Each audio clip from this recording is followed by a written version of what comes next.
This is what I have created.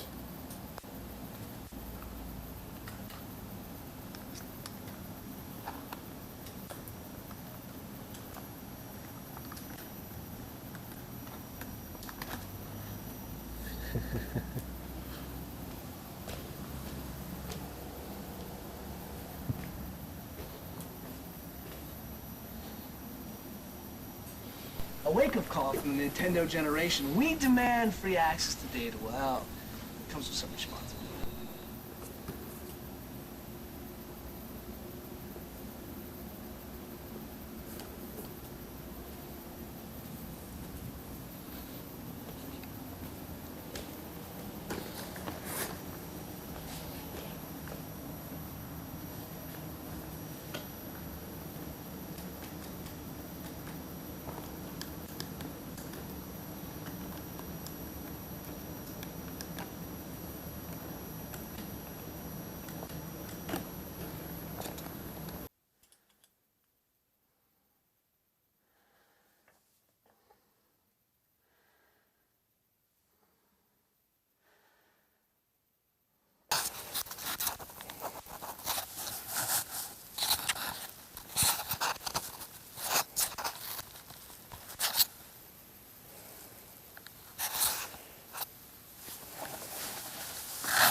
We're talking here about what's known as net neutrality. It's not the easiest concept to grasp, so bear with me.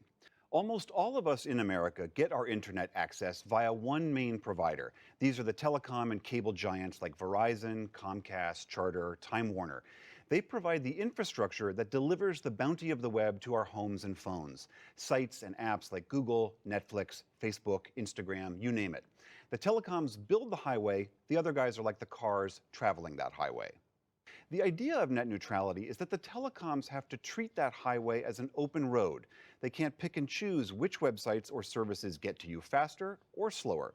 The fear is that if they do have that power, they'll be tempted to favor their content, their sites, their own videos over a competitor's. But the telecoms argue that's not fair. They should be able to control that flow and be able to charge more for faster access. In 2014, the Federal Communications Commission under President Obama wanted to lock in these net neutrality rules, but it faced intense pushback by the industry. The fight even spilled into pop culture with this from HBO's John Oliver. If we let cable companies offer two speeds of service, they won't be Usain Bolt and Usain Bolt on a motorbike. They'll be Usain Bolt and Usain bolted to an anchor. But those net neutrality rules did pass and have been in place for the last 3 years. But Ajit Pai, President Trump's new FCC chairman, now wants to get rid of those rules, arguing they're too burdensome, and this week he began the process of rolling them back. And FCC Commissioner Ajit Pai joins me now. Welcome to the NewsHour. Thank you for having me. So you, I understand, are not a fan of these net neutrality rules from a few years ago. What is your principal concern? Well, I favor a free and open internet, as I think most consumers do. My concern is with the particular regulations that the FCC adopted 2 years ago. They are what is called Title II regulations, developed in the 1930s to regulate the Ma Bell telephone monopoly.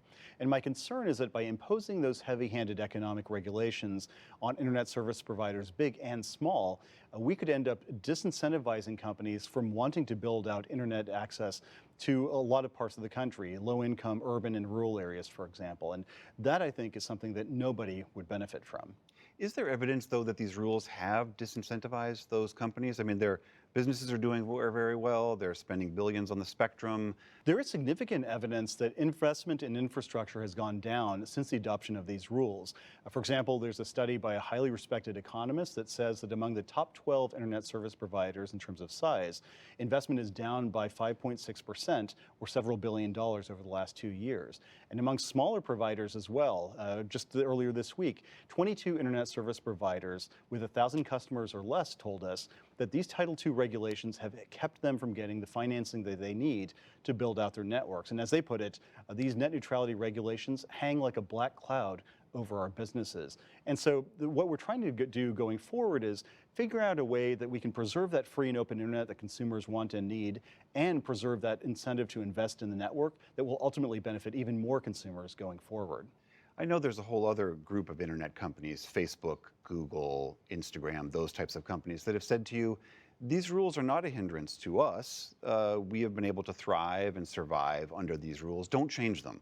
What do you say to them when they argue this to you? Well, two different points. First, if you look carefully, a lot of those companies don't say that they like Title II specifically, these particular regulations. What they say is that they care about the principles of a free and open internet. And so I actually think there's a decent amount of common ground there, and it's just a matter of finding the appropriate legal framework to reach that common ground. But the second point I would make is that these companies are the best evidence of the success of the light touch regulatory framework that originated in the Clinton administration, and that's something that I favor. From the dawn of the commercial internet in the 1990s until 2015, we had light touch regulation, where the agency, where the country monitored the market, let it develop organically, and then took targeted action if necessary, if there was an example of anti-competitive conduct. And it's under that light touch framework that the companies like Google, like Facebook, like Netflix were able to become globally known names. And that's the kind of success that we want to promote in the future with light touch regulation. One of the issues here is whether or not we treat broadband like a utility. And if it's treated like a utility, the requirement is that you, as the provider, are not allowed to put your finger on the scale and slow one person down or speed somebody else up. And I just want to pose a hypothetical to you. Sure. Let's just say Comcast created a new TV series, and it just so happened that that competed with a Netflix series very similarly. If these rules go away, how is there not an incredible incentive for Comcast to slow Netflix down coming into my house and make their video, the Comcast video, very robust? So under that hypothetical, one of the things that's important to remember is that it is a hypothetical, that we don't see evidence of that happening in the marketplace on a widespread level. There But have been nonetheless, some examples of ISPs blocking certain things. The Google Wallet was blocked, Skype was blocked, one Canadian telecom blocked pro-labor sites. I mean, it's not like this doesn't happen. well, there are isolated cases, but if you look at the FCC's own record, there are only scattered anecdotes to support this. And the argument I've made is that in order to justify preemptive regulation of all 4,462 internet service providers, you should have pretty concrete evidence of an overwhelming market failure. But secondly, the other argument I would make is that the hypothetical is a classic question of competition and consumer protection law. So you would feel comfortable telling consumers, you can trust the Comcasts, the AT&Ts, the Verizons, to not do that, to not put their finger on the scale and promote their stuff at the expense of someone else's? Not at all. I would say as a government regulator that we don't put faith in any single particular sector of the economy or particular company. We put our faith in the rule of law. And the rule of law, which includes antitrust law and consumer protection law, is faithfully administered by the federal government agencies and state agencies that are charged with executing that law. Back when the FCC was first talking about changing these rules a few years ago, there was something like 4 million comments posted, and the overwhelming majority of those were people saying, we want net neutrality. We want to know that these protections are in place. Does that evidence not sway you that maybe these rules should not be dismantled? Well, I certainly understand that there's a wide variety of public interest in this particular issue, but when I meet with consumers, and I've met with folks from Kalamazoo, Michigan, down to Carthage, Mississippi, from Barrow, Alaska, to Diller, Nebraska, what they tell me is that their concern is not that their internet service provider is blocking lawful traffic or doing something like that. It's that they want more competition. They want better and faster and cheaper internet. All right, FCC Commissioner Ajit Pai, thank you very much for being here. It's great to be with you. Are you looking for a fast, reliable internet connection? a large selection of your favorite HD TV channels with 24/7 access to the best customer support technicians, all at a fair price? Fuck you. You'll take what we give you. You'll have the option of choosing from several of our completely unwarranted rip-offs, including internet speeds up to 200 times slower than Korea at twice the price, TV packages with over 500 channels, 90% of which you can't view, and we guarantee a plethora of hidden fees. Then, our barely trained technicians will come to install your services somewhere between the hours of 8 a.m. and 10 p.m. Knock once while you're in the shower, and promptly leave. And once we do finally get your service up and running, it'll be down and limping within 3 hours. Indefinitely. Why, you ask? Simple. We are part of what is called an oligopoly. It's like a monopoly, only legal. See, in closed-door meetings with 4 or 5 of the other major providers, we've secretly agreed not to have differing prices, allowing us to completely eliminate any competition and collectively raise our prices to optimum cockbag levels. Because we here at your local high-speed internet and cable provider don't believe in customer satisfaction. We believe in money. Pools of money. Looking for a better deal? You can oligobble down our balls. You're paying for it. Your local high-speed internet and cable provider. You won't like it, and there's no other option. Look what this mobile provider is doing in Portugal. They've got the most popular apps bundled into groups, and they're selling data at different price points depending upon how the customer tries to use it. They call this practice zero rating, and that's what Pi wants to see here. You have to pay separately for a messaging package and a video package and a music package. Email, that's separate too. This is present-day Portugal. Yeah, but that's Portugal now. It wouldn't happen in the United States. People wouldn't stand for it. It's already happened. In 2012 and 2013, AT&T tried to block FaceTime on the iPhone because they had their own video chat service that they wanted you to use. Comcast has a history of throttling down peer-to-peer traffic.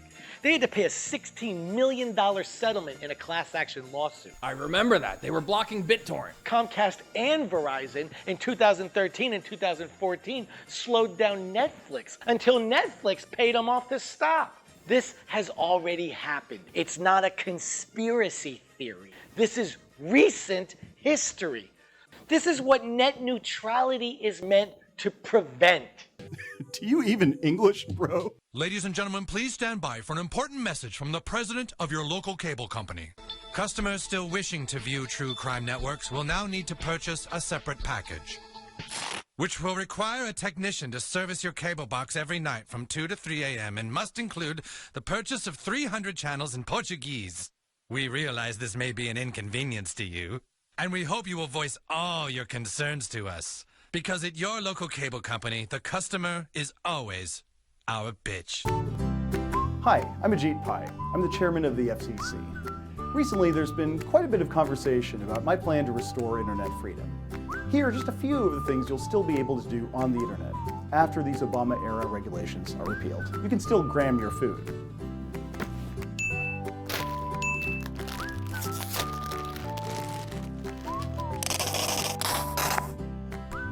Quality. Are you selfieing or just... You can still post photos of cute animals, like puppies. You can still shop for all your Christmas presents online. Yes, got that bulk deal on fidget spinners. Yes, those Eclipse glasses are so cheap.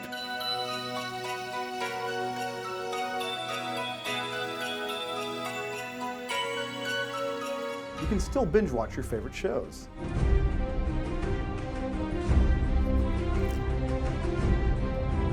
You can still stay part of your favorite fan community.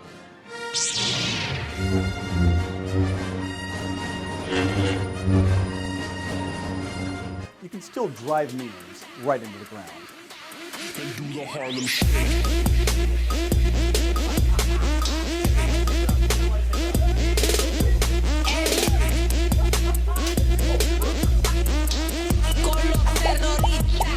and everything else you ever did on the internet. Like everything. All of it. All of it.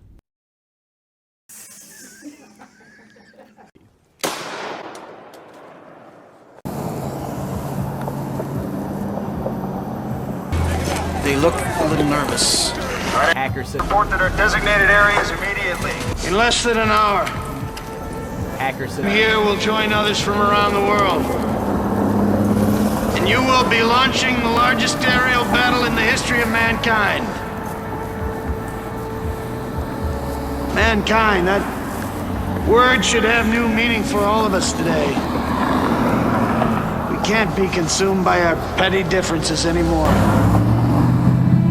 We will be united in our common interest. Perhaps it's fate and you will once again be fighting for our freedom. Not from tyranny, oppression, or persecution,